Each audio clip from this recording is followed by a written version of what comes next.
I'm Alex Stone, former military service member and law enforcement officer.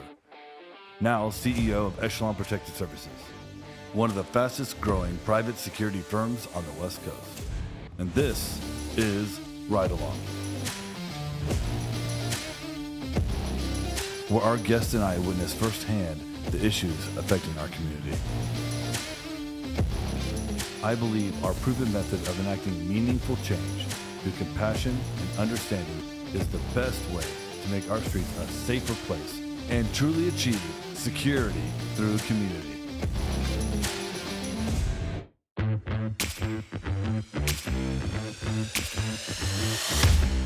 My name is Matt Casteel, and I'm a former Green Beret in the U.S. Army and in a previous life. And right now, I am a high school principal here in the Portland metro area. Hi, my name is Evan Spang. I'm the Director of Patrol and Operations for Pacific Echelon. Today, I'm just here to show my buddy Matt Casteel what we do and how we do it in the Portland area. Hey, Alex Stone here. Welcome to the Ride Along. We have two fantastic guests today. We have Evan Spang and Matt Casteel. Gentlemen, you're on the Ride Along today. Why don't you kind of introduce yourself to the folks, give a little bit of a background. You want to go first? You go first. All right. More important. My name is Matt Casteel. I am currently a high school principal in Beaverton, Oregon. That's after a variety of or an exciting life. Prior to that, I actually met Evans at Oregon State University back in, what would that have been, 84? 84, 85, something like that. Yeah. I thought you were at Top Gun together. This is not a documentary about Civil War. We were in the Civil War together. We were a little bit older than that. I do remember watching Top Gun. I think we went as a group. Yes, actually. we did. But anyway, doesn't matter. We were in Army ROTC together, and actually, both got commissioned, and I went into active duty as an infantry lieutenant. Did all the cool guy stuff, Ranger School, Airborne, all of that stuff. Eventually worked my way to selection and was lucky enough to be selected to enter Special Forces, the Green Berets. And I did that for the last, 22, 3, 4 years of my career. And retired in 2014, which is when I started my career in education. And I'm married, 2 kids, Awesome. Lots of good friends. Yeah. He's not really one of them. 40 years, man. 40 years, yeah. 40 years and counting. My background, same thing, Oregon State, met Matt, and got commissioned actually as a military policeman. Did my reserve time, didn't go active duty, but had some fun times. Got deployed to Korea for a short tour, and went to SRT school through the Army. That was fun. Yeah. Tell the folks what SRT is. Oh, sorry. It's SWAT school. Yeah. For those who don't know what SRT, Special Reaction Team. So got to do that. Fast forward, my civilian world, I call it the buffet of life. I've tried almost anything from finance to the fun one was cooking. I did cooking for 3 years He's a great professionally. cook, folks. He is. Yeah, I did it for 3 years. He's the tactical chef. That's what we call him. Yeah, I'm just the cook, if you know that Steven Seagal reference from Under Siege. I remember that movie. Yeah. As a little bit That was his better one than good Top movie. Gun. Oh, yeah. Right. I'm always stunned by Steven Seagal. Fast forward to meeting Mr. Stone here. He changed my life. That's right. You were working for a Fortune 500 company, Yeah, Silicon Valley. doing their SRT, SWAT type of call out, right? It was basically plain clothes. I wasn't the clothes protection team, but we were basically the SRT for It's like a Fortune 500. QRF. Yeah, QRF. Plain clothes, me on a laptop doing geek stuff, pretending to do geek stuff, and You blend in well, right? Thank you Especially very those glasses. Yeah. I love the urban camo glasses. Yeah, that was fun for a little bit. And then I got the call from you and said, hey, you want to come up to Oregon? And I was honestly very shocked in a very nice way of saying, hey, man, we want you to come up to Portland and help run it. That's and right. I was like, wow, yeah. We were a young company still then at that time. How many people did you have then? Less than 40? Less than 40. Yeah, when I stepped on. What do you got now? Oh, about 120, I think. Oh, wow. Okay. Over 100 for sure, nationwide. They say 200 in the papers, but You know. those are ghost operators. We don't Right. count them. Right. So you're here at the Ride Along today. Evans, you're currently one of the directors here in Portland. Yep. You're poised to take over California. Yeah, So you're going to be running the big CA soon, right? NorCal. Yep. And we're going to go on a ride along later today, but really this portion of the podcast is about explaining your background and the intersection between what we're trying to achieve here in Portland. Right. So Right. many people in the nation know kind of exactly what's going on in Portland, Oregon. We're suffering from a drug epidemic. We have a huge houseless crisis, a homelessness crisis, right? About 1 to 1.5% of the total population are homeless, living on the street.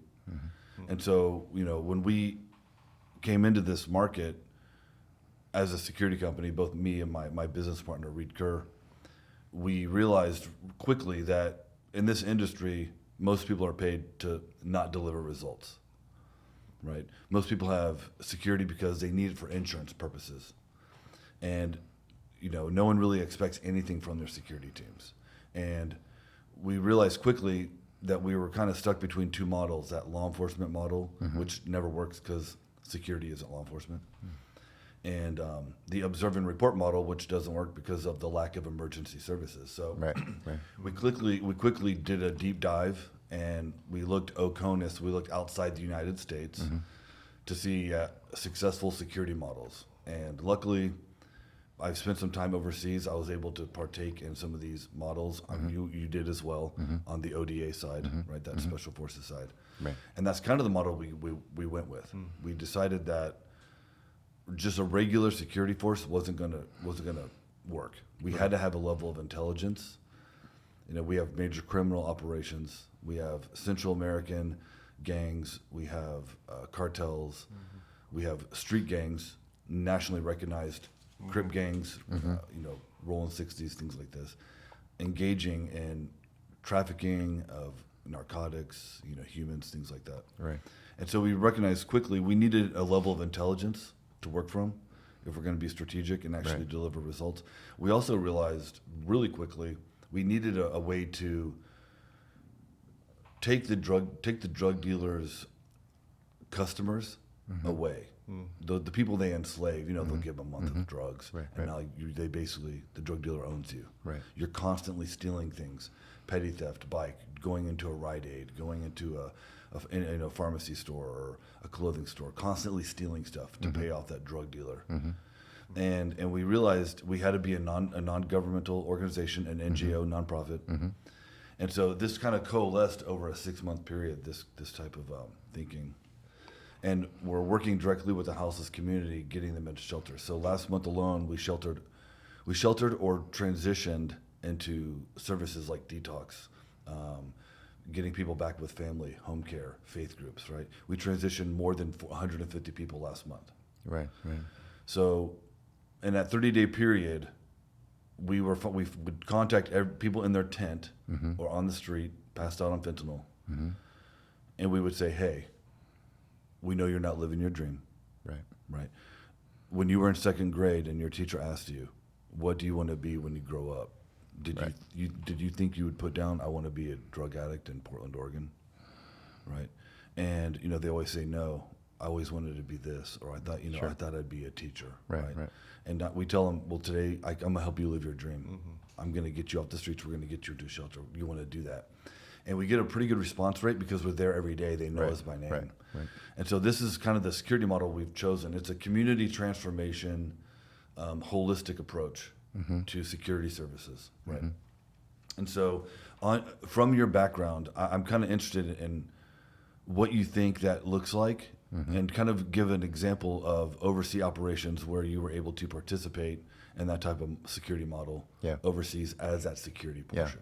Well, it's funny just to hear you describe your mission and how your vision of how you're going to tackle it. I could not help but think back to way back days in special operations. There's a category of mission types that we would commonly refer to as like FID, FID, Foreign Internal Defense, which first of all, comparing any two models is always going to have flaws. So I don't mean to say that they're the same, but the connection between what you're describing and what I spent a chunk of my life doing was there's a lot there. I mean, successful foreign internal defense, means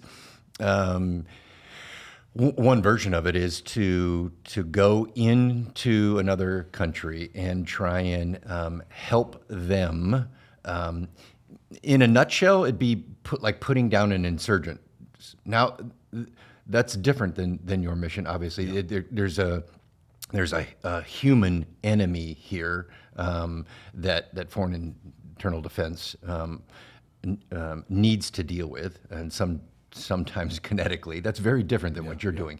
But the ideas are of the critical nature of intelligence, the critical nature of resources to bring into the community, which is things I'm hearing you talk about. Very critical. And this probably the most critical thing is to develop trust with the country, the people in which you're operating. If you can get those three things, and it always starts and ends with trust, which is about relationship, which is about, in my world, it was actually living among, learning to speak the language, eat the food, learn the customs. Complete immersion. Exactly. Wow, yeah. To show a commitment to a community, then a trust starts to develop. And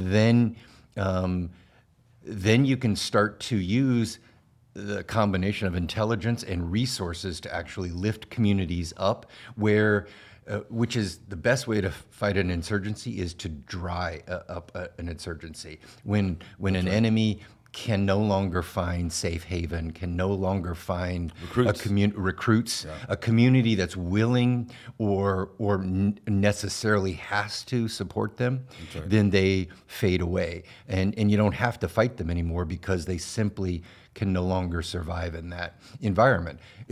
It sounds in these sort of strange ways that you're doing the exact same thing without all the kinetic stuff that the military, my background, had to deal with.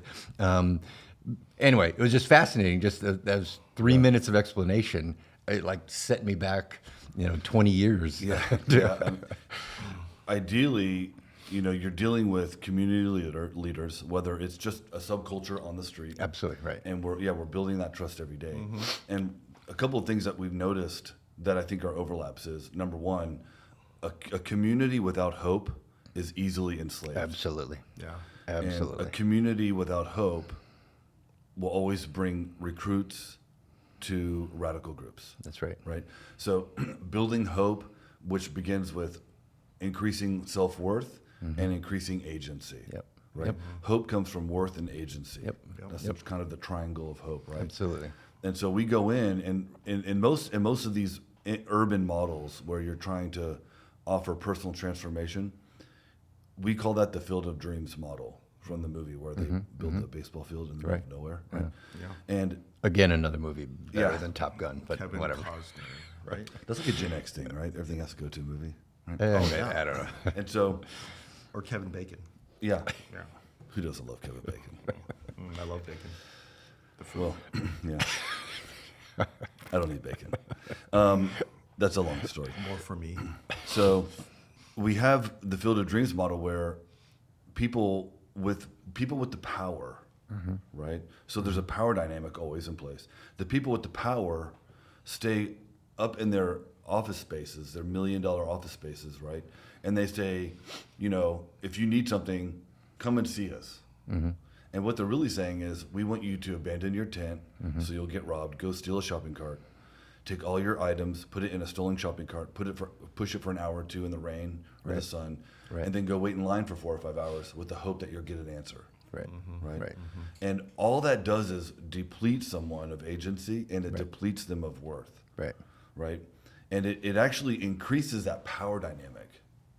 Right. And so what we believe is that to truly empower the individual and the community, the people who hold the power have to come into the community and serve Yeah. And you actually humble right. yourself, and you right. lower yourself in that power dynamic. That's right. And through the lowering of yourself in that power dynamic, you're actually empowering the other person. Right. Yes. Right.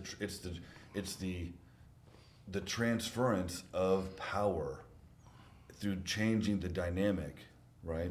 That's going to literally empower that person. Right. And through that empowerment, by meeting someone where they live every day, by going to where they are, you're literally telling them with your actions, you mean a lot to me, you're important, I'm here for you. Right. If I could That's jump right. in. Yeah. Well, jump in. So on burpees or on, jumping? no, jumping.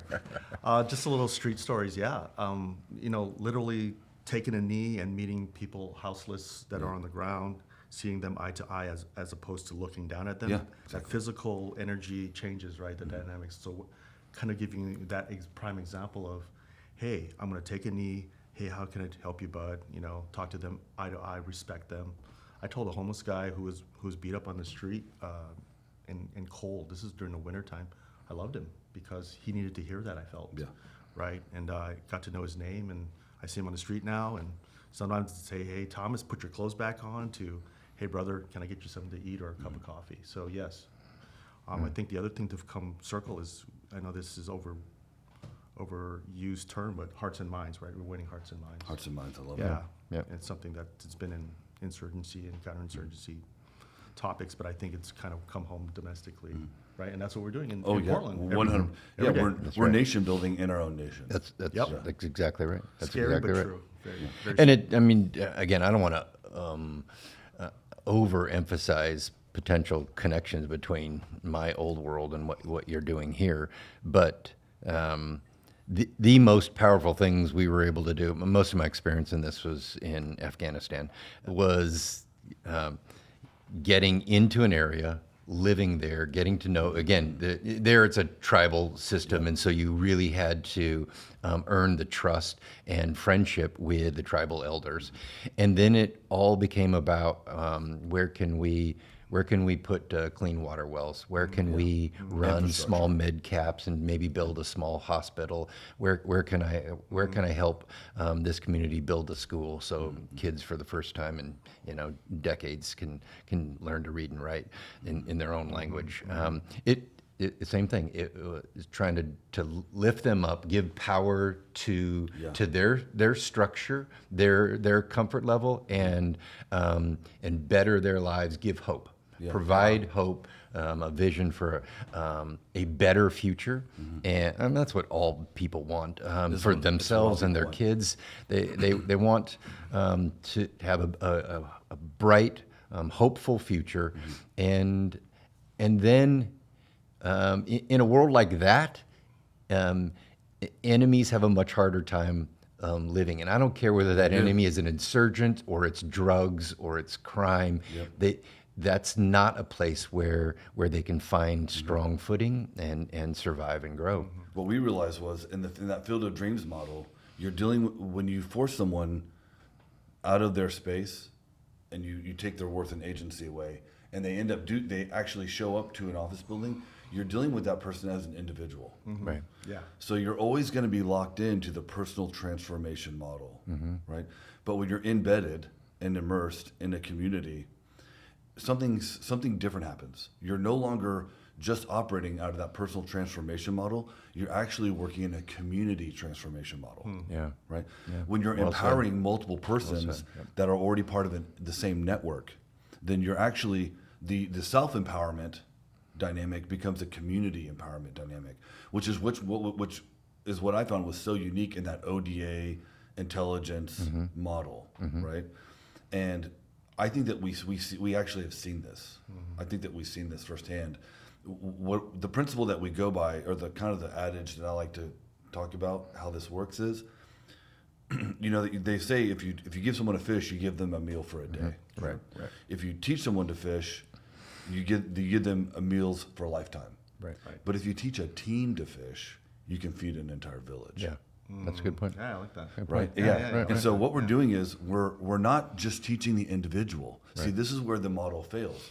They're never getting to the team environment. They're actually never getting to the community level of involvement that's truly required to transform an entire neighborhood. Right. because they're locked in their offices dealing one-on-one. One-on-one therapy is great. You know, one-on-one drug addiction counseling is great.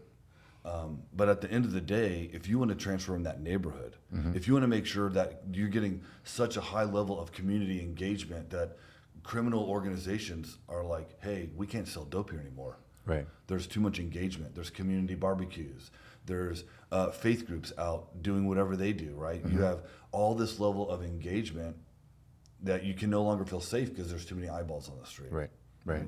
And so we've achieved that. And I would say in almost 2 or 3 neighborhoods on the east side and several of the neighborhoods on the west side here in the downtown. I'd say Oldtown has changed in the 100. time I've been here. 100%, Shoot, yeah. it's been Oldtown, Chinatown, right? Yeah. Right. That area has changed for us. When I was here, 18 months ago, it was a different dynamic. You know, don't go in that area. There's a block boss. And luckily for me, I've always been polite. And I know, learning from what we learned, just, hey, and I was very polite to that guy. And later on I was told, like, hey, he's the block boss. If you talk to him sideways, he would have put out a hit on you or something. So Yeah, it happens. he threatened that. Yeah. We had people quit. We didn't know. I didn't know. I just polite to everyone, So, I mean, in this concept, good people in enough time, they can get you the trust you need, and they can get the information, the intelligence. Where's the resources coming from? The third leg of that stool. Resources come from our nonprofit. So we have strategic partnerships with probably 20 to 30 groups. We have an insurance company that is raising money for us at the end of the year. Gala ball they do. We have all kinds of groups. A lot of our security clients give monthly to the nonprofit. Got it. I have a pickup tomorrow, and so we pick up pallets and pallets of resources. I mean, yesterday alone, I think we handed out probably 8 to 10 cases of frozen water bottles. Right. Because it was 105 degrees. Right. And so, a lot of what we're doing is driven by resources. Yeah. I mean, it does require a lot. And of on the resources. grassroots level, I've gone back to clients like these high net worth people who live in nice old apartments and go, hey, would you mind? We have a need. Give us your old towels or blankets and t-shirt, shoes, and they've stepped up. So good for them, right? So you're drawing the people in power. I don't mean that in a negative way, but people with resources. Yeah. You're drawing them into this They're sold different out. way of thinking. They're totally bought into the business model, That- right? That security service model. Now that they've experienced the transformation in their own properties, right. they're like, we want to help. How can we help? Yeah. They go, we know you're doing this. We see what you're doing. Yeah. And we realize this is the only way. It's truly humanitarian. Right. Because you're putting the people and the community first, right? And I mean, think about it. We transitioned 150 people in a 30-day period to Unity for mental health, Detox, Emmanuel, different places, and then a myriad of different county, city shelters, and private shelters. Hooper, maybe? Did you go to Hooper? Oh, so we put 8 people in Hooper Detox last month alone. Yeah. And so this is something that every single agency has different paperwork. They all require a different checklist, right? And so the paperwork, the load that it takes to do that, it's nearly impossible. The nonprofit is able to, because of its a 501c3 status, is able to partake in a program that allows us to get Narcan. Right. So we get around $60,000 of Narcan a year. And we're not just, we give it to other nonprofits. So most of the nonprofits in our regions, we're actually giving them Narcan. There's actually another security company. We provide Narcan for that security company as well. Yeah. Sounds like it's expanding and you're having greater and greater impact here. Talk to me about beyond the borders of the Portland metro area. Well, most of our clients that own property in Portland, they're national or international institutional investment groups. Right. Okay. Just in the Bay Area alone, there's one group that has multiple properties here. They have 42 major commercial properties in the Bay Area in Cali. Right. And so they noticed the transformation single-handedly. They're like, this is literally, we're amazed. Right. They go, we want you in California.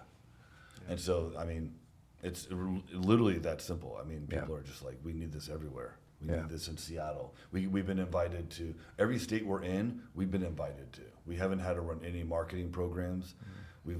Our marketing budget is literally zero. This is our marketing budget, Yeah. the podcast. But this is brand new. Yeah. This is exciting. I mean, this is We just got invited to life-changing, Arizona. community-changing. Yeah. Arizona. And we had, when we took our first property, and we'll drive by there later today, our first contract in Portland was a multifamily residential property, Right. and it had the highest call volume for law enforcement contact in the entire central district. So a third of Portland had the highest call volume for any other multifamily residential property. Right. Right. 10, 15 major calls a day. How long ago was that? Yeah, I'm not going to mention the name, but yeah. How long ago was that? Oh, that was 5 years ago. 5 years ago. Okay. Yeah. And now there's no calls. There's no problems. We have minimal issues. Yeah. And the access and egress points in this property make it prime for drug dealing, for dropping off stolen cars, because you can run across a pedestrian bridge and and you have a natural barrier of railroad tracks. You can jump a fence and run. So it's easy to do dope and drugs and run girls in this area. Yeah, it's a jurisdiction thing too, right? Yeah. There's a lot of gray areas, so Oh, they can yeah, they can yeah. slip through the cracks. You know? Yeah, that makes sense. Yeah. Yeah, and so, yeah, and that the people who own that, the investment group that owns that, they're the ones that said, "Hey, Albuquerque's on fire. The cartels are taking over. We need you in New Mexico," and that's why we opened up New Mexico, because Right. we were invited there. Right. So yeah, when Alex said this was happening in Portland, A, it was a shock, and B, like I know what it resonated with me. Yeah. So I knew that at some point this was going to be more than just a Portland-centric problem. It's everywhere. It is everywhere. Right. I'm getting calls from Texas Yeah. all the time now. We get I get calls back east. People, in Philadelphia are like, "Oh man, we need you over here." It's the same thing, and I'm like, I'm not going to go to Philly, bro. Right. I don't know that territory. I have to do a lot of research and Right. get feet on the ground first. But yeah. You're such a great guest. You're like a host. I feel like I'm being interviewed today. This is great. Well, I don't. Your story's more interesting than mine, so that's cool. I don't know. In a, I don't want to get overly philosophical, but a lot of the motivation for at least the paths that I've chosen in my life was because I genuinely want to, help people make this place a better place, and the idea that you guys are doing it for people who need someone desperately to give them hope and to give them purpose for a better life. That's pretty motivational. These are our fellow citizens. These are other Americans, right? That's right. And they're just dying on the street. That's right. Yep. Gunshot, dying. We did wound care. We We're had doing wound care.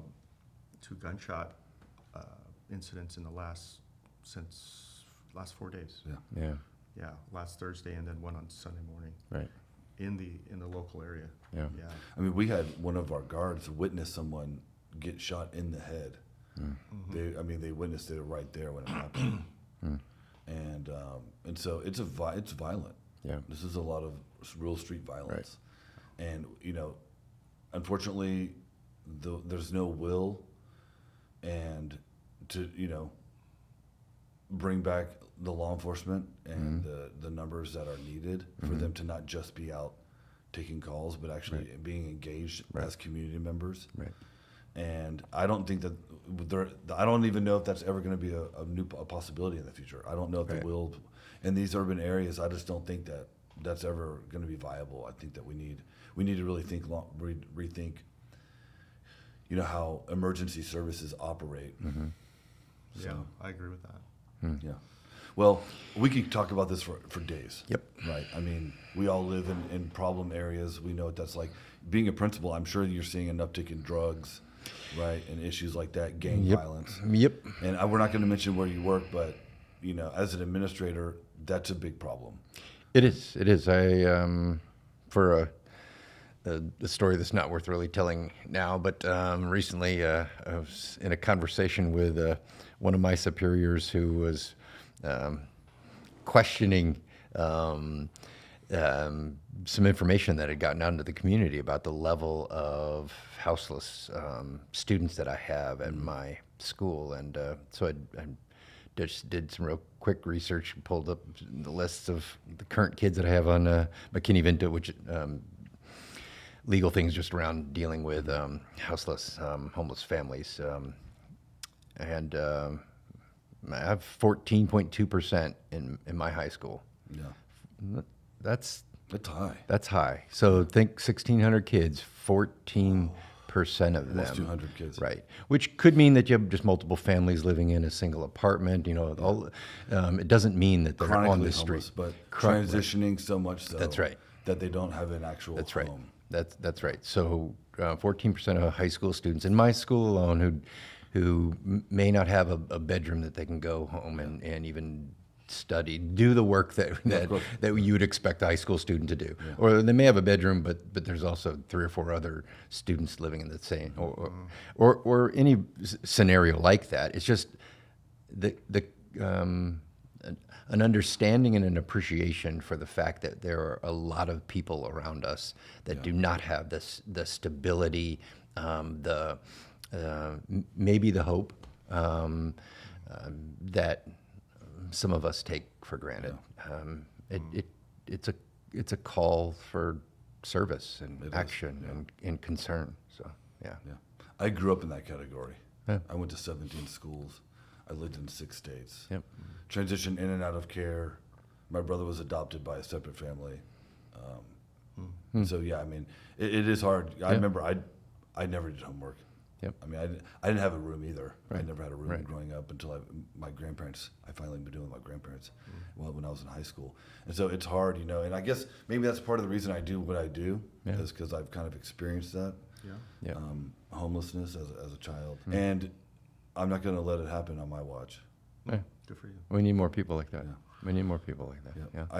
I know right now there's a 5-year-old and a 7-year-old living in a tent in Oldtown. Yeah. With their father. Heartbreaking. It's hard, and he does want a shelter. We've tried multiple times, and he's like, we're fine. Yeah. So anyway, this is called the ride along. Yep. Because we don't sit in the office and do nothing. Got it. At our desk and just type emails away like giant or robot monkeys. Right. We're gonna actually go out in the field. We're gonna meet some folks. Deal. We're gonna patrol, and we're gonna change the community today. That's perfect. Right? Sounds perfect. good, guys. I love it. Why don't you lead us out? Now? Yeah, let's go. All right. Posse up. Thank you all. Oh, I get to keep this Navy SEAL mug, right? No. Let's get that open. You got the radio? Yeah, check. I already called it in.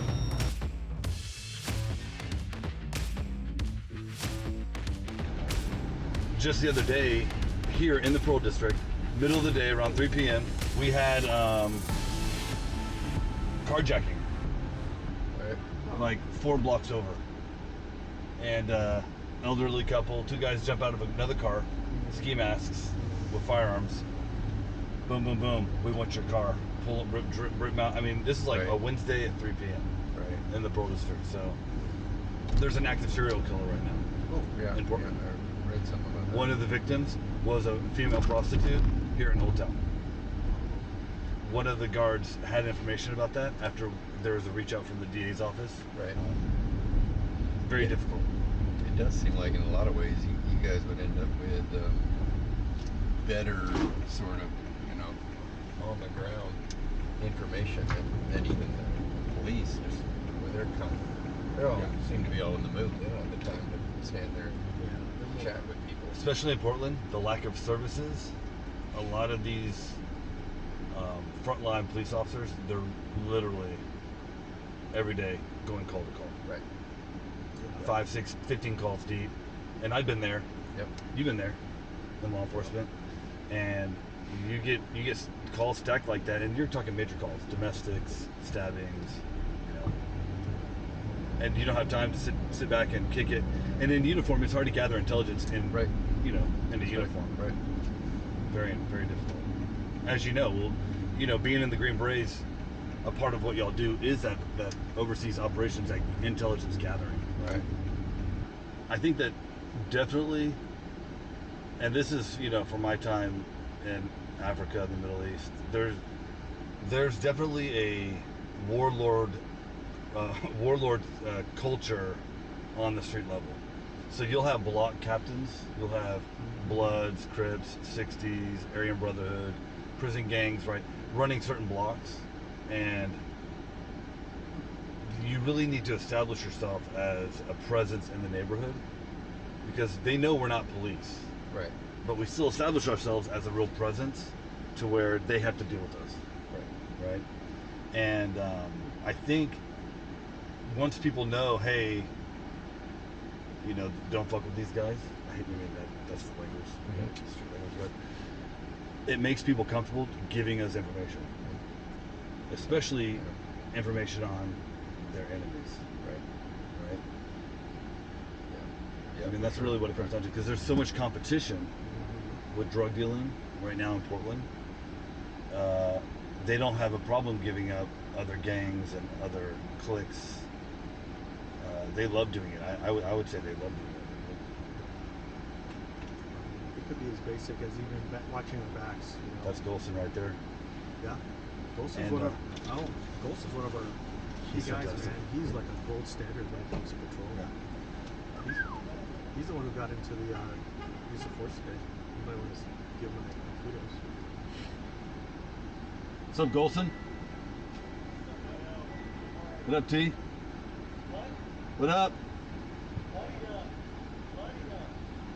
You? That's what I heard. Evans is back here telling me the story. It's good, bro. Resource time, baby. So he said he got bloodied up, and so we try. I mean, you don't want to use force, but it's a part of the job. But at the end of the day, now we got security, we got the nonprofit, we're lining people up at the resource center. We run our own resource center. And this is, again, another place to establish those relationships, gather that human intelligence. So I think we're green. We're green, let you guys. So I'll walk out and go in there.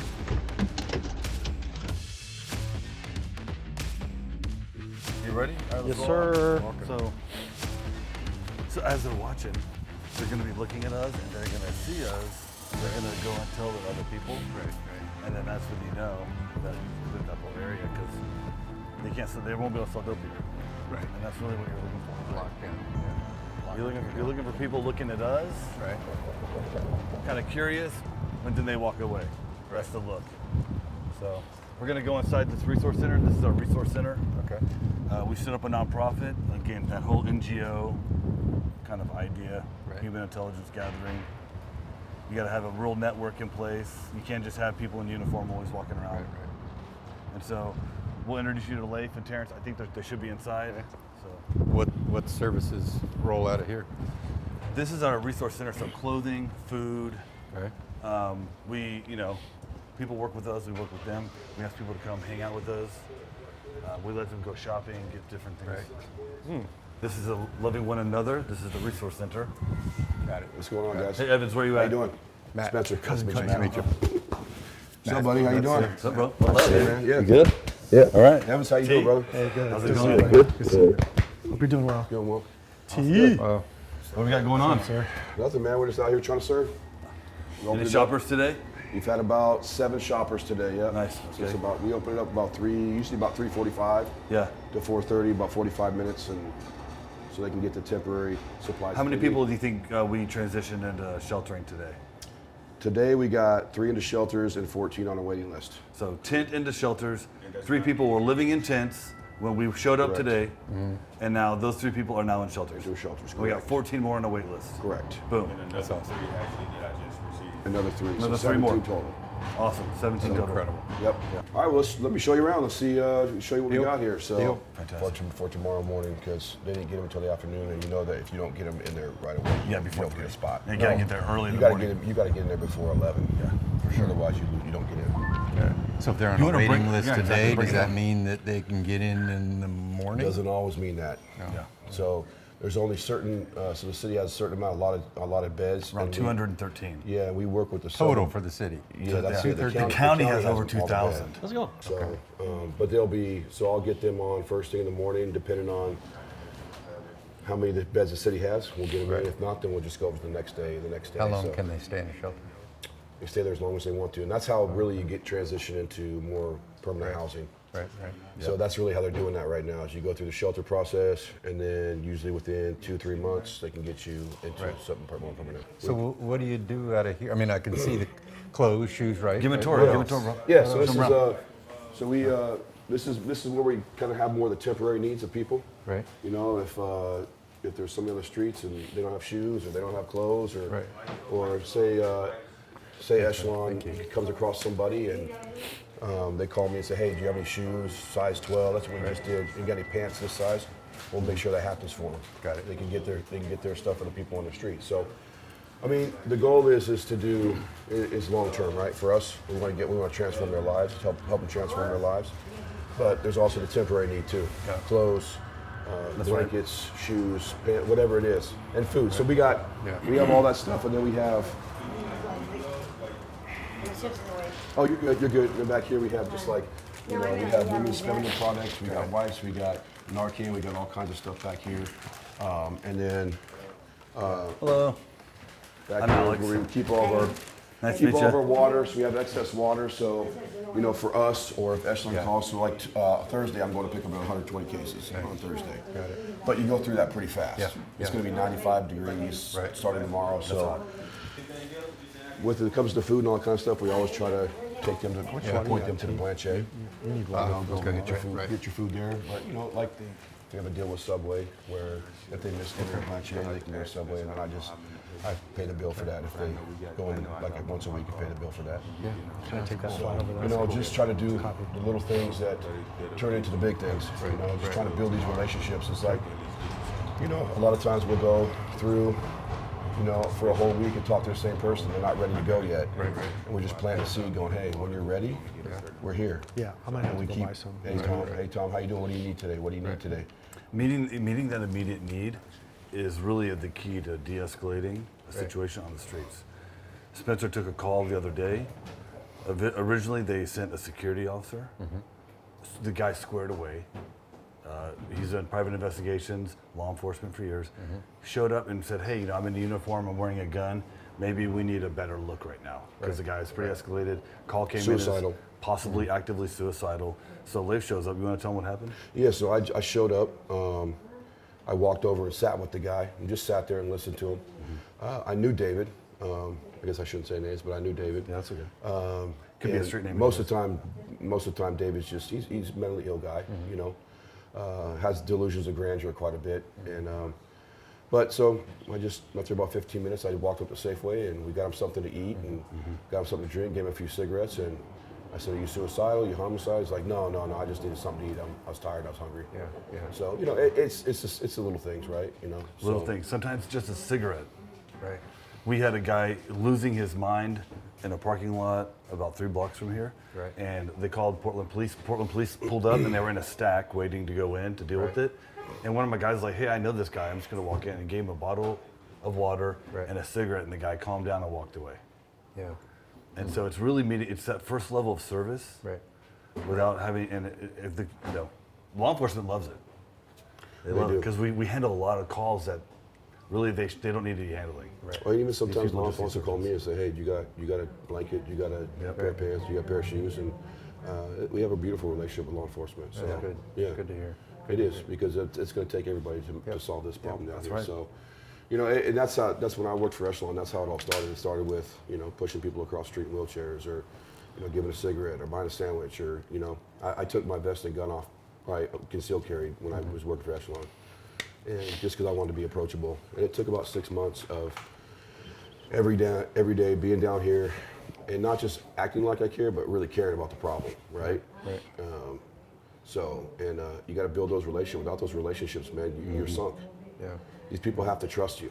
They have to know that you're not just here. Yes, we have clients that we have to work for, and we have to do do the job for them, but the best way to do that is to build a relationship with the people on the streets. Yeah. When I started down here, I just Alex and Reed gave me the tools, allowed me to do what I needed to do to fulfill what I felt was necessary, especially for this area. Yeah. You know, every area is a little bit different, but at the end of the day, it is all the same. It's about building those relationships, building relationships of trust. So I'm definitely no expert. I'm not.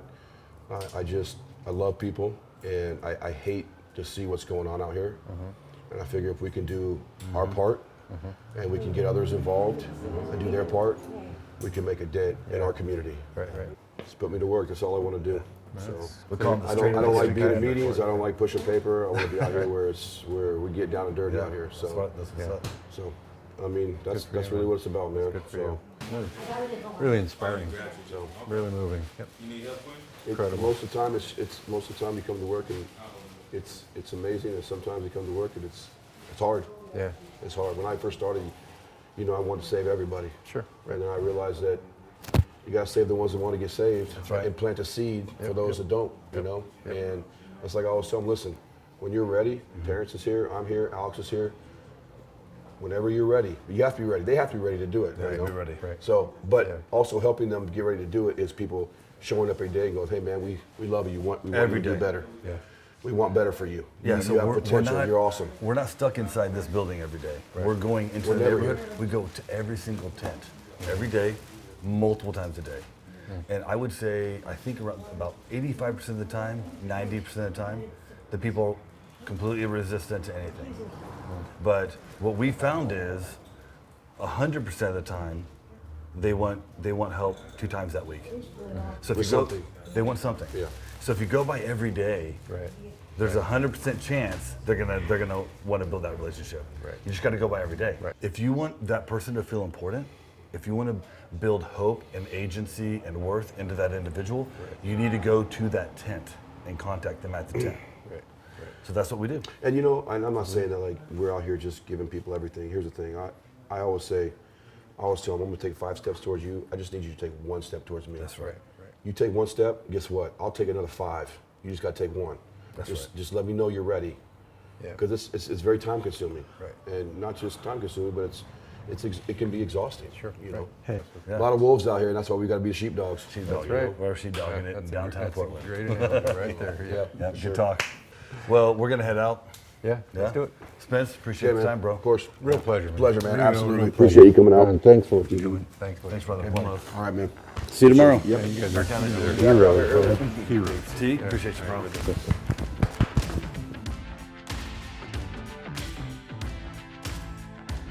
You would think this would be a lot easier, but this is how it is, I guess. Yeah.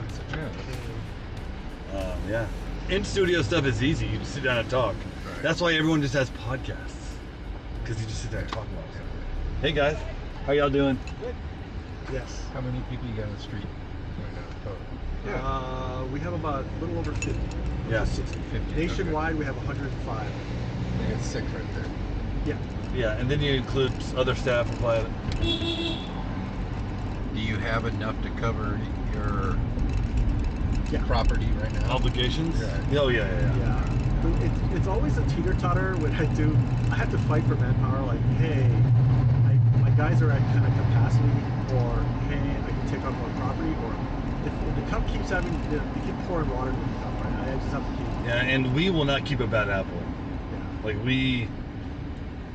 if we see any, our mantra is, we don't report people, we report patterns, right? But if there's a pattern, they're gone immediately. Yeah. I mean, it's because What are the patterns? Why do people get fired? inability to move up and down, use of force, escalate, de-escalate. We have people that work for us that have been in law enforcement for years. We have people that have been mental health workers, social workers, all kinds of different backgrounds.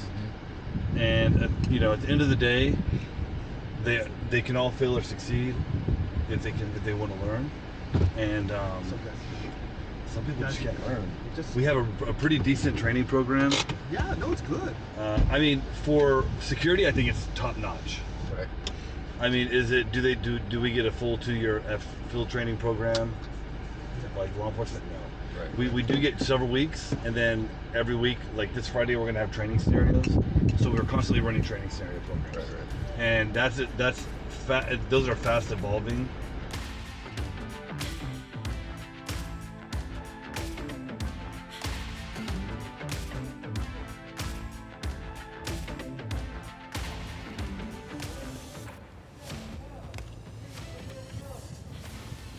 Little tinfoil action.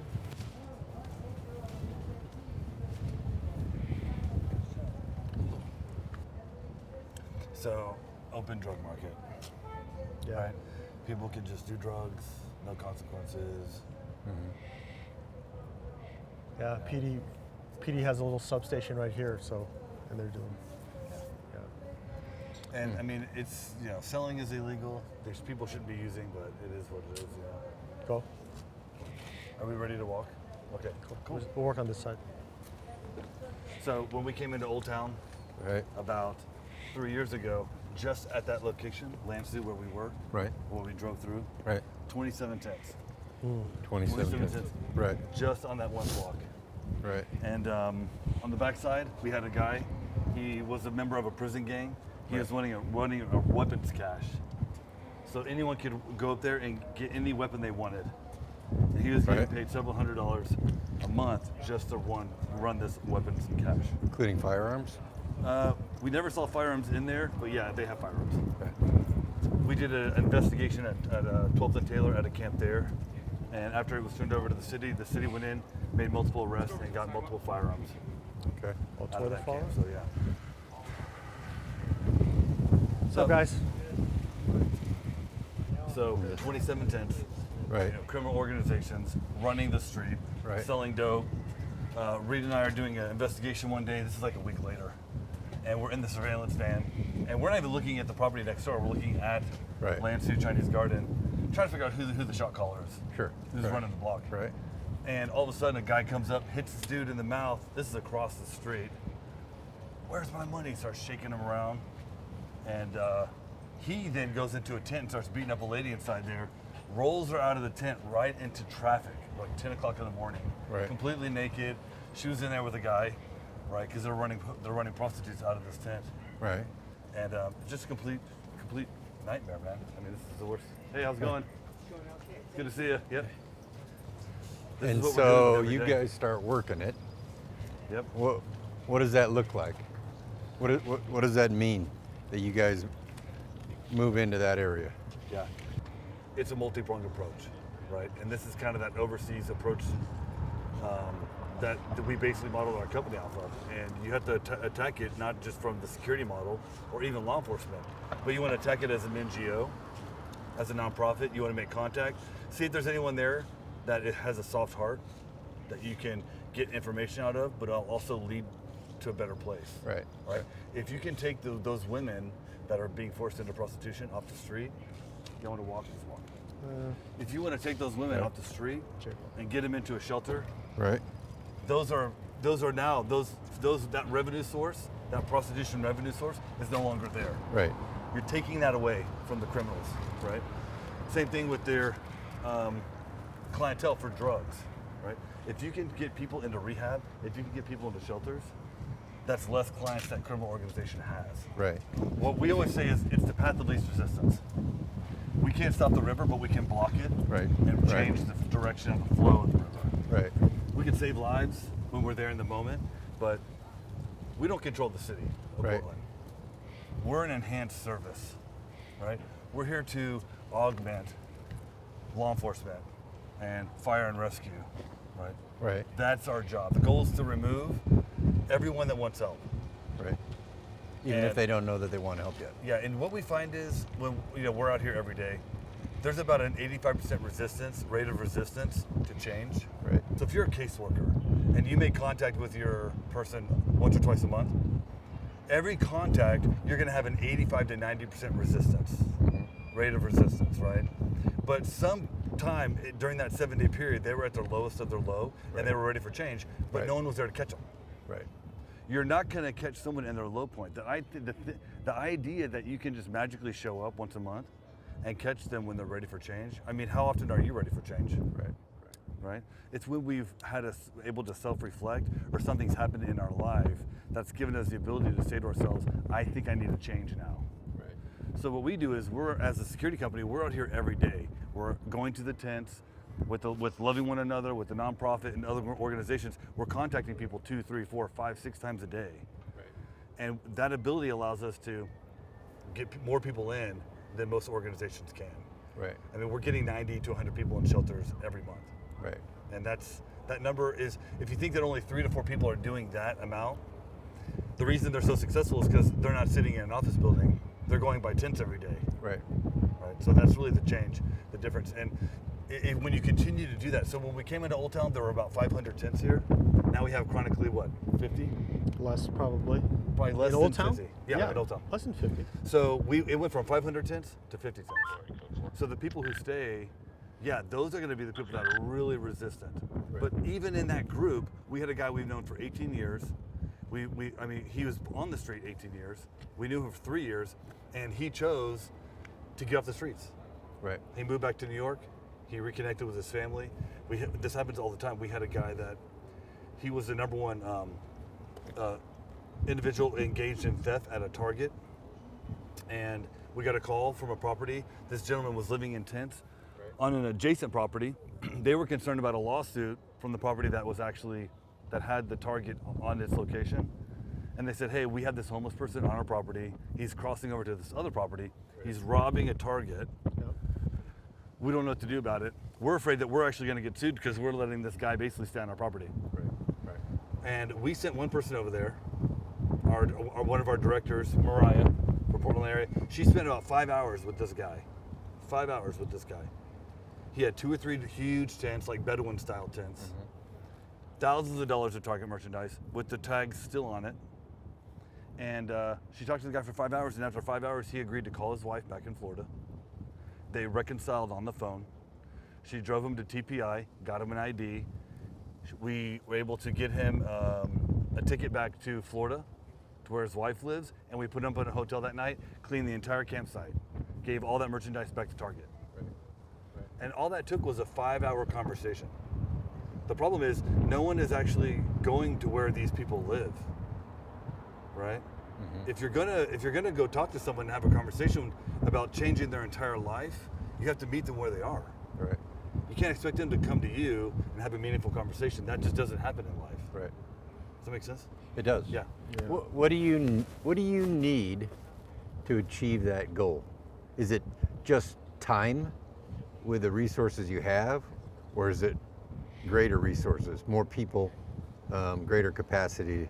I mean, what keeps you from the dream of everybody who wants help has got it and now they're in a better life? We do it by having a vast network of other organizations that are working together on the streets. We need churches, other types of nonprofits, shelters.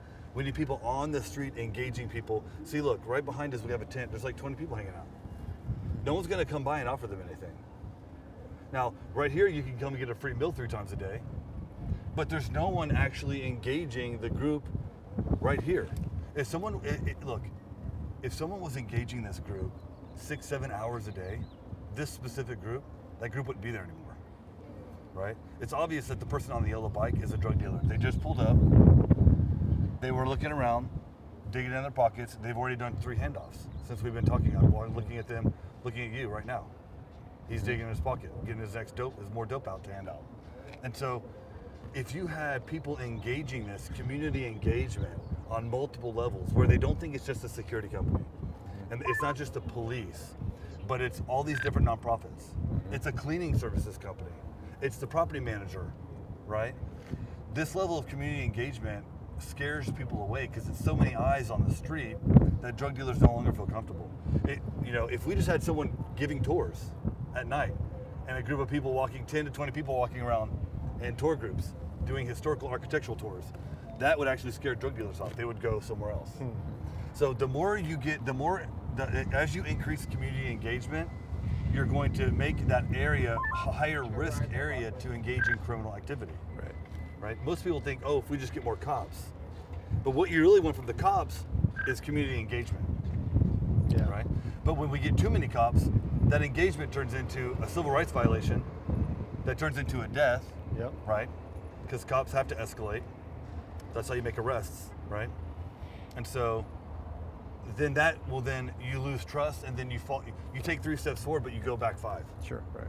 Every time you suffer that death in that community, you lose all that momentum you gain, because most of that community engagement momentum should be happening on the local level with politicians, with property owners, security companies, people that are actually here every day doing the work, right? So if you're overseas, right, you're in Afghanistan, Right. what do you want from those tribal leaders? Relationship. Relationship, Yeah. right? You're a Green Beret, you're working overseas, you got operations, you have an area of operations you got to work in. You want intelligence, right? Right. You want community partners. Yep. You want people that are not just going to feed you intelligence, but maybe they're willing to even do a couple of things for you, Yep. right? Yep. And that's that kind of level of community engagement. That's what's needed here. Right. you Right. know? And just like in Afghanistan, they don't want it to be from the government, Right. right? It has to be localized. Right. Right? Right. And it has to be built over several years. Right. When we came into Oldtown, no one thought we were going to do anything. They said, "You're crazy. This will never work." And they didn't understand. It's going to work. It's going to take 2 years, but it's going to work. If you have 10 criminal organizations, it's easier to hide. But when you only have 3, then everyone knows who you are. Right. Yeah. Right. So it's, I don't know, man. I could talk forever about Yeah. it. Yeah. I get it. Could talk. At some level, does it come down to more contracts with more pieces of property, because that means more income to hire more people with the heart that you're looking for to do more work better?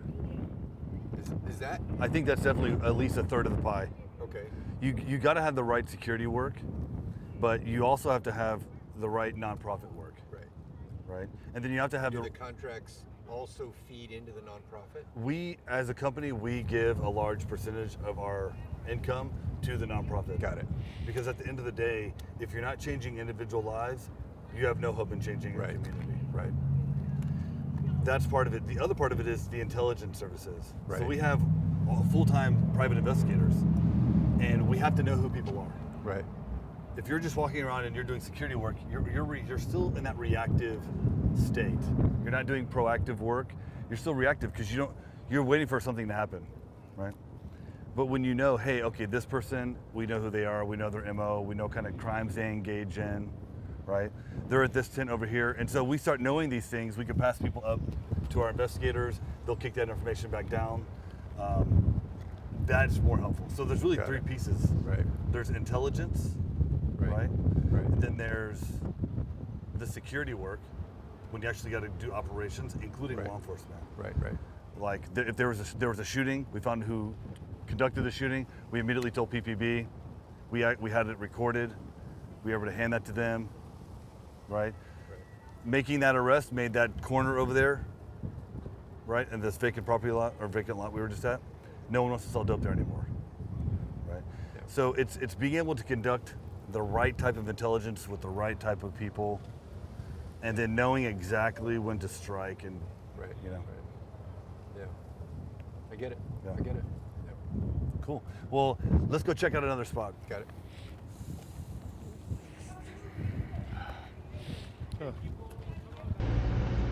See, like that person could be dying. No one would No know. one cares. Right. Nobody cares. Every time I see a body, I go, oh, chest. We all carry Narcan. Yeah. The nonprofit gets it for free. This is why you gotta have that nonprofit. We get like $45,000 of Narcan this year for free. We give Narcan to 4 to 5 other nonprofit agencies that don't even have it. How many people did we Narcan last week, guys? What do you think? It's not counting. We start giving away so many Red Cross badges that Someone gets handed it to Narcan someone. Yeah, we take the Echelon patch, Right. and then we get a red cross stitched into it. Yeah. And I think you can get up to 3 of them on there. And then that's basically, you can't really add yeah, we anything. just More than that.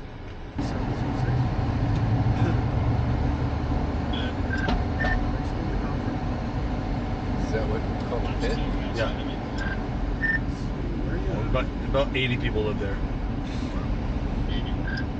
That's been slotted the skateboard park, isn't it? Yep. Yeah, if and when. Yeah, they have the money. It's like a skate park. When we took this property over, this was my first contract in Oldtown. Right. And then when Reed came up here, it was our only contract still. So Reed and I's only contract, and it had the highest call volume in Central District for any multifamily residential property. Right. And now, there's no calls here ever. Because we've literally transformed this entire community. How does that story get out? I mean, This is how it gets out. Podcasts, getting you to tell our story. right. That's how it gets out. Because, no one cares about security guards. Right. There's 4,500 sworn officers in Oregon working law enforcement. There's 20,000 security guards. Yeah.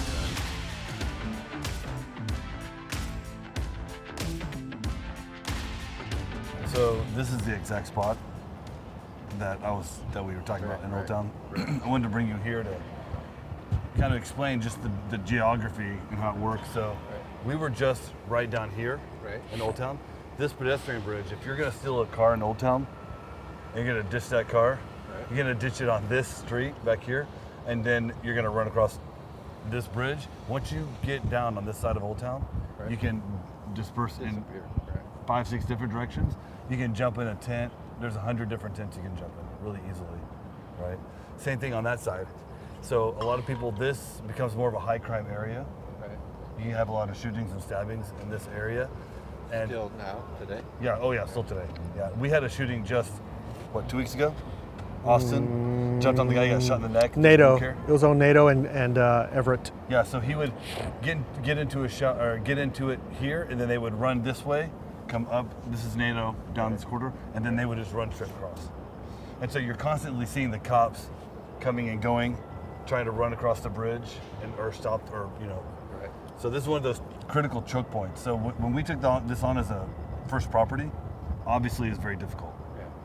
Because it's a pedestrian thoroughfare that's not patrolled because cops don't patrol on foot anymore. Right. So we had to come up with a strategy. How are we going to control this area and really dominate this space? And so what we did was we just stood up here all night long. We would park the surveillance van. We would park the surveillance van right there. And we would park it in such a way, we would even have a camera in there and point it right at the bridge. And so we would take pictures of the bridge at night and let people see, people up here selling dope, or, like I said, there was a guy that was raped in the elevator. We would constantly be parking these surveillance vehicles, our Sprinter vans, minivans that are blacked out, these types of things. And so when you do that, you're creating that kind of psychological, overtone, and it just scares people away. And literally within 3 months, this bridge, no one likes to use this bridge anymore because they constantly feel like they're being watched, they're being seen, right? So, yeah, just one of the tiny little things, right? You want to always, same thing overseas, the area operations, you want to find out, you have a footpath coming from this village to that village. You want to control that flow. At least you want to know information, who's using that footpath, when they're coming and going. You want someone counting how many people are using it, who's using it, the trucks that are going down that road, right? Same thing here. You constantly want that information. Like I said, we used to be the highest call volume, 15 major calls a day. Our first week, a guy, bring it, stabbed him in the belly with a katana sword, right in the lobby, first day, first week. And, now there's no calls here. I mean, look how peaceful it is.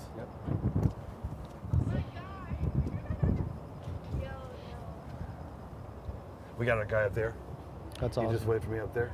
We got our guy down here. Boom, right there. All the critical choke points. Doing Overwatch, seeing what's going on. He just waved at us. Guy down here, community engagement, hanging out with the smokers. He's gonna find out, hey, we see any suspicious vehicles. Who's been walking through here lately? Anybody selling dope back here? Right, constantly getting that information. So, boom, boom, boom. I don't know, man. This is what we do. Right. At the end of the day, private security is here for the individual, right? And I don't think that individuals know that. I think that a lot of people, they look at private security and they think it's law enforcement, right? Mm-hmm. And they, Privateer law enforcement. private policing, and Private- it's not. It's actually the privateer. exact opposite. And when we look, Reed and I, when we first looked at what kind of security company we want to own, we looked at everything and we said there's two models. There's observe and report, which doesn't work because no one's going to show up. Report to who? Right. 45-minute response. And then the other one is pretending to be law enforcement, when you actually don't have and you have no authority. We have no authority. You can't actually do that. You just end up being a bully. Yeah. You do that. And so we said, well, what are we going to do? And we looked at the overseas operations model. We looked at the Green Beret ODA, model. That's what we went with. We said, hey, CIA intelligence working in and outside the government in order to direct security operations that are community-based. Right. And that's what we went with. Right. Yeah. And you know what? It really works. Yeah. We should go back to the studio. Let's go to the studio and talk some more. Yeah. Cool. And the cherry on top of that is a lot of people come to us and say, thank you for bringing back our sense of well-being, making us feel safe again. Yeah. Right. That's the kind of payout I Well, get.